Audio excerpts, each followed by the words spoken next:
To Trent and any other friends that I know by name, there will be no Kingdom Hearts 3 spoilers.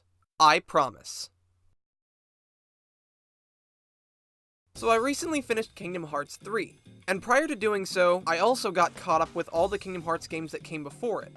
Overall, it was an experience I enjoyed, and if there was one takeaway from it all, it was this. Kingdom Hearts is one giant mess. I'm not even afraid to say it. It's almost commonly accepted, even among fans of the series. Like, really, if your story is so complex that the majority of its players actually need to seek out help from more knowledgeable fans just to get a grasp of what's going on, how could that not be described as a giant mess? And I'm gonna explain everything that's wrong with Kingdom Hearts' story. Now, a couple things I want to make clear. First of all, I'm only covering the plot. And because of that, my opinions on the story for this game in no way reflects my opinion on the game itself. Second thing to remember is that I'm going to be looking at this with the context of everything else in the series that came before it chronologically. So if you aren't already caught up with the events of Birth by Sleep, you might want to do that before watching this, but it's not required. And finally, I'm not sure if I'll be doing videos for all the games in the series. Although this is something I would like to do, I don't see myself dedicating effort to these longer videos if I don't have to. But if you do want to see more from the series, then like and comment below so I know that's the case. With all that out of the way, Kingdom Hearts 1. It's probably the most down-to-earth out of the whole series, and part of that has to do with the fact that it was the first. Even though it's a pretty flawed narrative, it's nowhere near as bad as things will eventually get. What's worse, I find it's made less and less sense as the series has evolved, especially with the release of Birth by Sleep. Initially, the voice of the waking world was supposed to be Mickey, which makes sense, considering the same voice contacts Riku later on and gives that impression. But after Birth by Sleep, it's apparently been Ventus all along. I'm not sure how he knows Sora will open the door and all that, and I'm even less sure why he's even showing this to Sora in the first place. Does he know the world is going to fall to darkness within the next few days? It just seems far too aptly timed to be a coincidence. But at the same time, it doesn't seem intentional either. So I'm given the impression that the waking world is a representation of the user's heart. So why are the princesses of heart here? Why is it these four specifically? Does it have anything to do with how they're all the princesses that were kidnapped off screen? Or is this just another example of Nomura trying to act deep and meaningful without having anything meaningful to say? Whoa! Give me a break, Kairi. Sorry, you lazy bum. I knew that I'd find you snoozing down here. And like that, we've already entered my first major issue with Kingdom Hearts. The facial animations. Or rather, the lack thereof. Too many times, the lips are just these two-frame animations with no life to them, and makes some of the characters look just as lifeless. They couldn't have added just a couple of other frames onto this? And they can clearly do better, yet they just don't. Even when the faces are showing expressions other than a blank stare, it still manages to come off as lifeless. And the contrast to when their face is actually animated is just jarring. This issue still permeates throughout the series, although admittedly to a lesser extent. If you hadn't come here, I probably would have never thought of any of this. How exactly did Kairi end up on Destiny Islands? It's not as though her world is gone. Even if it was, I would think she would have ended up in Traverse Town. Actually, there is an explanation, but it's a stupid Deus Ex Machina that's never utilized again, even when it should. Sora! A Palpu fruit? If two people share one, their destinies become intertwined. They'll remain a part of each other's lives, no matter what. Enough, you idiot! Shorten this stupid story to 20 words or less! Now to preface, I don't hate exposition. I don't even think it shouldn't be a part of the dialogue. But the reason why I hate this isn't because it's expository. It's because usually it's delivered in an unnatural way. And hot damn is that ever true with Kingdom Hearts. Good morning. We got a problem, Dookie. But don't tell anyone. Not even the queen. Wait, why? Dude, the king is missing. Why wouldn't you want to tell people that? Do you really think you could keep something like this secret from Minnie? The letter Mickey left for them specifically said to apologize to Minnie. What the fuck is wrong with you, Donald? Who's there? These camera angles are really bad. They don't focus on the cloaked man nearly as much as they should. Hell, in the original PS2 version, I think you'd be forgiven for mistaking that brown cloak for more roots growing out of the walls. But even in the remastered version, it still doesn't focus on him correctly, and the lighting doesn't help in the slightest. Huh? Well, where did you come from? Sora, why was that not the first question you asked this guy? Oh dear, what could this mean? It means we'll just have to trust the king. If I'm to assume this is at all chronological with the events on Destiny Islands, that means they waited roughly 24 hours after all of them had discovered Mickey's disappearance before reading the letter. Why does Mickey mention this key to Donald and Goofy so vaguely? They know what a Keyblade is. They've met Ventus. Hell, Mickey should damn well know what a Keyblade is. He's used one in Birth by Sleep. What's that? Riku's boat! And Kairi's! Wait, they have boats? What are they building a raft for? Where's Kairi? I thought she was with you. The door is opened. What? The door is open, Sora. Now we can go to the outside world. How exactly does Riku know all this? When did he become an expert on darkness? Later in the series, we get a hint that Riku might have been the one who orchestrated the destruction of Destiny Islands, and that's another rant entirely. But not 24 hours ago, Riku was talking about traveling to other worlds by raft. Where did he get all this other shit from? What are you talking about? We've got to find Kairi! Kairi's coming with us. Or she might be swallowed by those dark creatures. That's also a possibility. In hindsight, I probably shouldn't have left her by herself. You're stupid! They'll come at you out of nowhere, and they'll keep on coming at you, as long as you continue to wield the Keyblade. Where did you learn that name? Looks like things are worse than we thought. A lot worse. Does Squall not know that there have been child Keyblade wielders in the past? He seems to be in contact with Mickey and the others back at Disney Castle, but was that not something that was made clear to him? In fact, while I'm on the topic, why did Mickey send Goofy and Donald to speak to Squall? Why not just tell them what they need to know in the letter he left for them? What would Squall have known that would have been so important that only he could have told them? And why would only he have that information? Would he have known where the Keyblade is? How? The only other thing he mentioned to them was the Ansem reports. Was that really all Mickey told Squall before he left to who knows where? Was that really something he couldn't have put in the letter? More than that, did Mickey believe that would be a suitable amount of information to find the Keyblade? If Sora's world was devoured even a day later, the two of them would have missed Sora entirely. What would they have done then?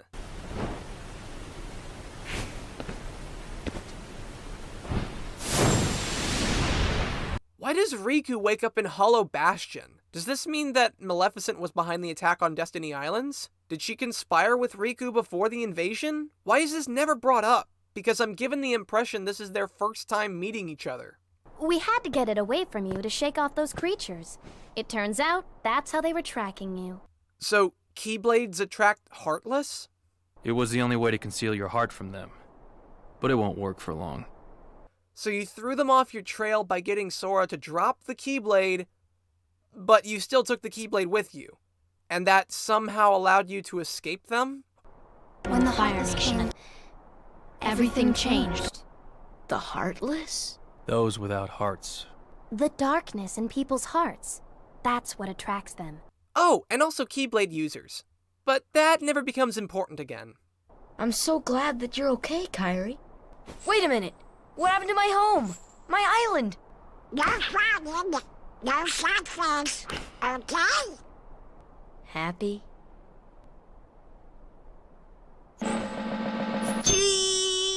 Sora is completely oblivious to the terrible and tragic events that just happened to him, his friends, his family, and his home. Given future events, I suppose he is that stupid. Will it be he who conquers the darkness? Or will the darkness swallow him? Either way, he could be quite useful. How would he be useful if he conquers the darkness? You sound like you're just making stuff up for the sake of sounding ominous. Now that we've finally left Traverse Town, I can get into the meat of Kingdom Hearts 1. The Disney Worlds. In concept, I don't hate this idea. In fact, if implemented correctly, I think it could turn out great. There's something about crossovers that's just captivating. And it's so interesting to see all of these characters from different backgrounds appear on the same screen, creating this living, breathing world for them to be in. Just look at existing crossovers. Bad example. Worse example. Are you being friggin' serious? Okay, now I know you're just fucking with me. My point is, a giant crossover of Disney characters, even if it's with Final Fantasy characters, is not inherently a bad one. And being a JRPG only makes it better in my opinion, because you get to fight alongside your favorite characters throughout the many Disney worlds. But all of that is thrown out the window with the concept of World Order. World Order can suck my ass. It exists only as an excuse why we can't have party members from other worlds, why Disney characters can't interact with characters from other worlds, and the reasons it exists in the first place make no sense, are constantly contradicted at every waking moment, and don't add anything to the story or the universe at all. Even in Wonderland, Alice is literally from another world! But this is never brought up at any point, nor does it ever become important. Excuse me, but we know who the real culprit is. Uh-huh, it's the Heartless. You're way past the point of hiding the existence of the Heartless. The damn things are everywhere, and the Queen was even attacked by them. Hell, you present one as evidence later on to help Alice. Why can't you talk about them? For a place called Wonderland, it's really lacking in wonder. It's just a series of interconnected boxes with painted walls to make it look like there are things in the distance, but really it just comes off as a bad Disneyland attraction. Speaking of lacking wonder, many of the worlds also lack a sense of presence. The characters act like there are other people around, when really, it's just them. Take this court scene, for example. There aren't any other bystanders witnessing the hearing, so when they arrive, they act like they're just blending in with the crowd, but there's no crowd to blend into. You know, she could have been kidnapped by someone here. I don't see how you concluded that she was taken to another world. Though, if checking other random worlds is really their go-to method of looking for someone, it would explain why they haven't found the king. Look, it's like this. Heroes are coming from all over to fight ferocious monsters right here in a Coliseum. Why does Phil explain this stuff to them like it isn't common knowledge on this world? I mean, Sora doesn't know what the games are, but Phil doesn't know that. Oh, right! It's so we can have more unnatural expository dialogue. That makes sense. You've got heroes standing right in front of you. Yup, he's a real hero chosen by the Keyblade. Where did you learn that name? So wait, they're not allowed to talk about the Heartless? The creatures that are literally all over the universe, but they can talk about the sword that's used to fight them? Actually, why would Goofy think anyone else would know what a Keyblade is? Just a couple days ago, they didn't even know what a Keyblade was. Haha, looks like I'm headed for the games. This is another recurring problem in the game's plot. The trio go to all these worlds with the intent of looking for Mickey and Sora's friends, but they almost always get sidetracked with whatever else is going on in that world and never actually do any searching for them.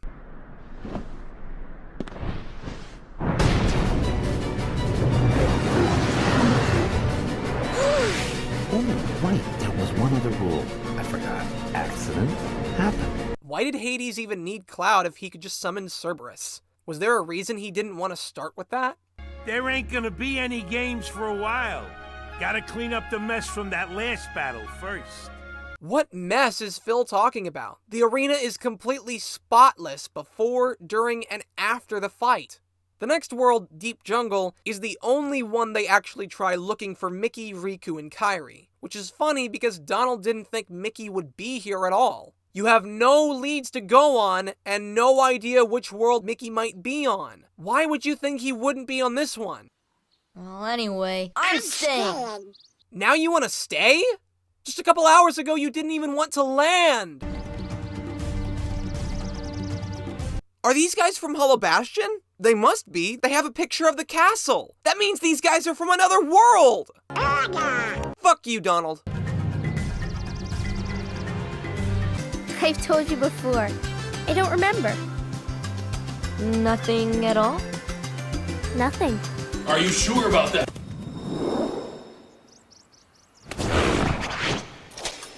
No! You gonna do anything, Clayton? Just gonna let the gorillas get away? Okay. Alright, that's fine. What drew the Heartless to that world? The hunter lured them there. It was his lust for power that was the bait.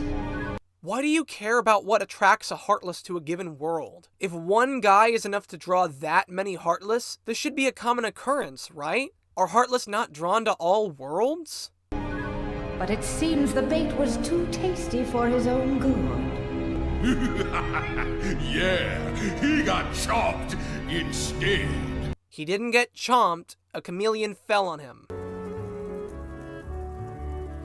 Wait a minute! What happened to my home? My island! I really don't know. Oh, and guess what? Sora's the Keyblade Master. Where did you learn that name? Wait a second, where's Kairi? Isn't she with you? Well, don't worry. I'm sure she made it off the island too. You're stupid! I wonder if I could find Riku and Kairi. Of course. No, he can't come. What? Forget it. Oh, come on. He's my friend. Who knows? But we need him to come with us to help us find the king. I don't care. Hollow Bastion isn't gone, so that implies they knew about the existence of other worlds and had the means to travel between them. Why and how is world order a thing?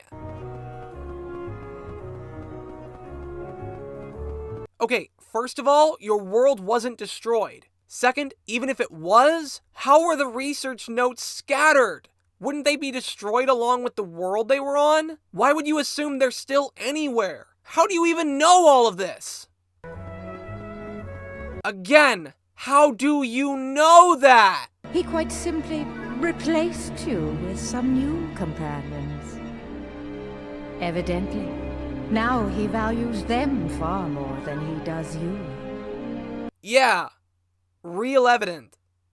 Seriously, Riku is a dunce in this story. I don't mind rivals as antagonists, but his motivations are either so forced or make so little sense. He actually believes Sora has replaced him and Kairi with Donald and Goofy. How has it not occurred to him that maybe Sora has only stuck around with these two so he can search for him and Kairi? Is that not also the reason why Riku stuck around with Maleficent? Or does he just not grasp the concept of stranger danger? You're stupid! It sure was nice having a world where our protagonists actually do the thing they set out to do. Now watch as they drop it entirely once again. But why worry about Princess Jasmine?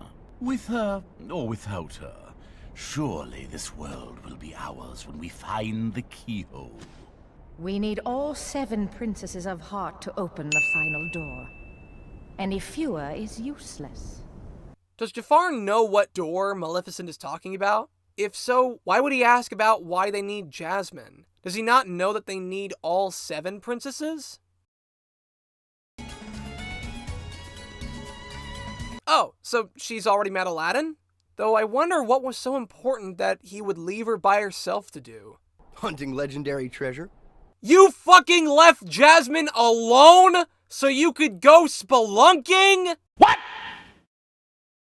What the fuck? So the magic carpet was clearly sent to find help, but why these 3? I mean, I don't think it would have had any reason to get anyone else, but was this really Aladdin's best solution?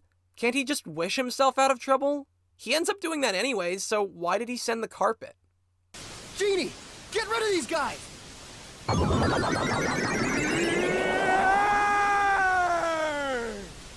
Wish number 1 coming right up! What was up with that unnecessary screen transition? They just cut to another model of Genie, and for what purpose? Actually, this crossfade transition is really annoying because it keeps coming up in the game, and it's very awkwardly timed. You can see the previous frame pause just as the fade occurs, and it bothers the hell out of me. It doesn't look smooth, and like I just showed you, it's sometimes used unnecessarily. Please, kid, leave the intros to a professional.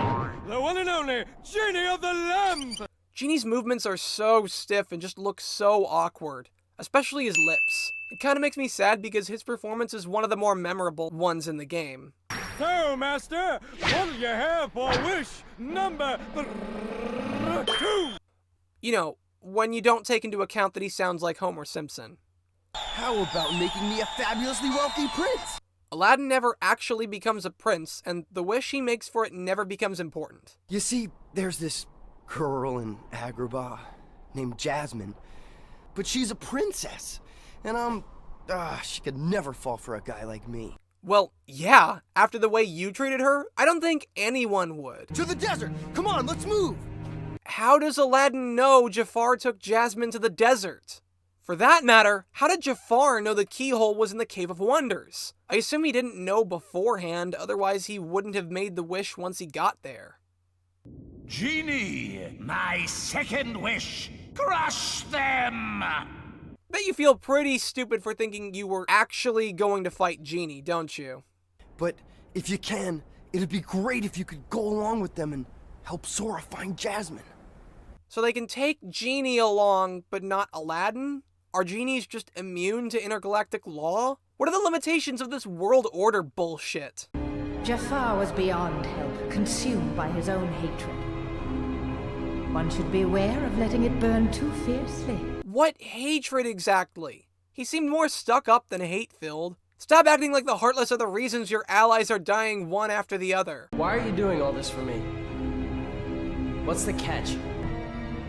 Silly boy. You're like a son to me. I only want you to be happy.